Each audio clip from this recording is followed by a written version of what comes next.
One of the things that I always have to carry with me is a tissue. I have to have this. It's embarrassing. Sometimes I try to hide my tears.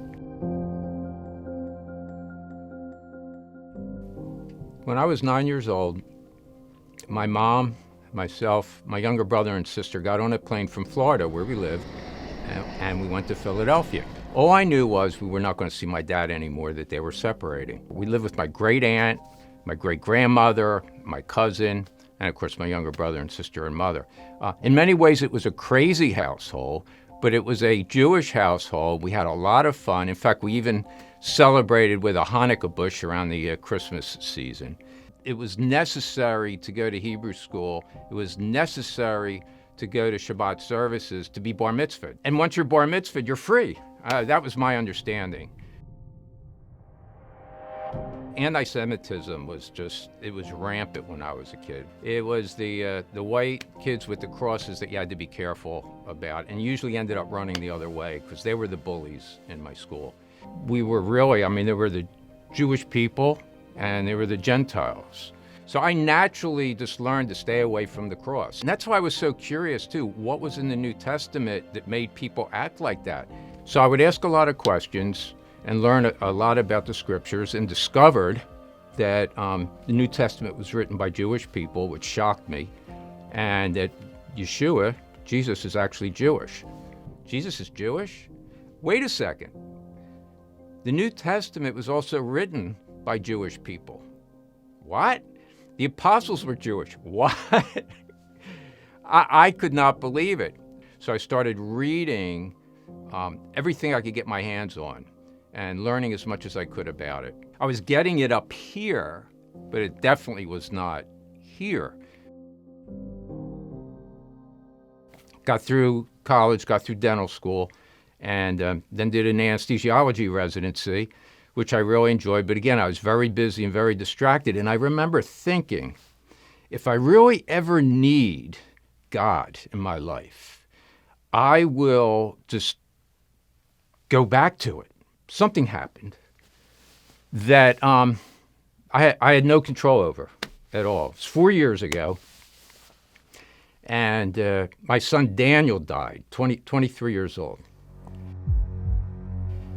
And he didn't just die immediately. I actually got to spend 5 days by his bed while he was getting worse and worse and worse. And so I had a lot of time to pray. It was totally out of my control. I couldn't fix it. There was nothing I could do but pray. And I remember back when I had told God, if I really ever need you, I'll come back to you. And basically, those are not the exact words I used, but those were my thoughts.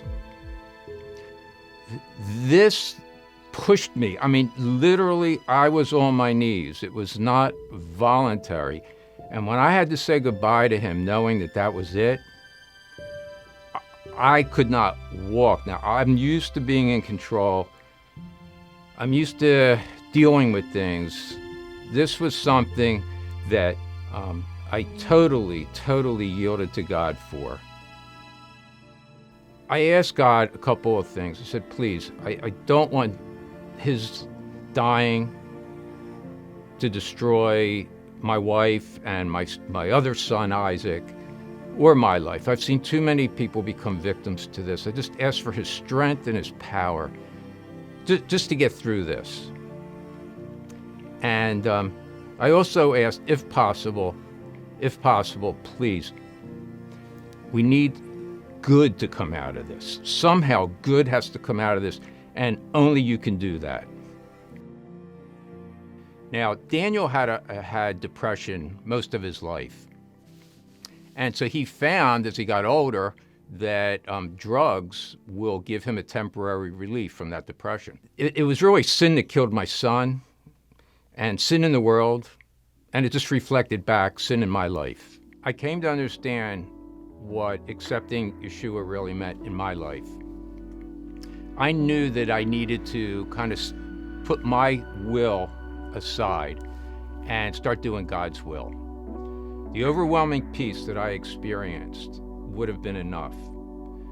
But what he's been doing in my life as far as bringing our family closer together. We have all just grown and continue to grow and continue to be grateful and continue to thank God for working in our lives, for making such a huge difference, for making it possible for us to be joyful.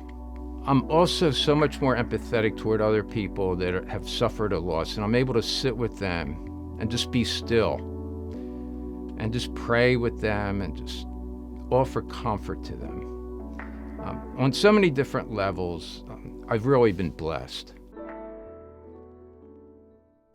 So I'm proud that Daniel made the decision to be an organ donor and to give other people extended life. I mean, that was something that he did thinking of others. And Yeshua also died, only he died willingly so that we could have life and have it more abundantly.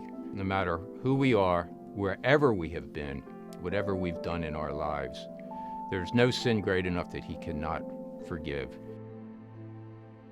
I know in our lifetime we always hear seeing is believing, but I have learned in my walk that believing is seeing. Once I've believed, I'm able to see so much more. And I want to be able to sit down and intelligently discuss this with rabbis, because I really haven't heard a rabbi give me a rational reason why they do not believe that Yeshua is the Messiah.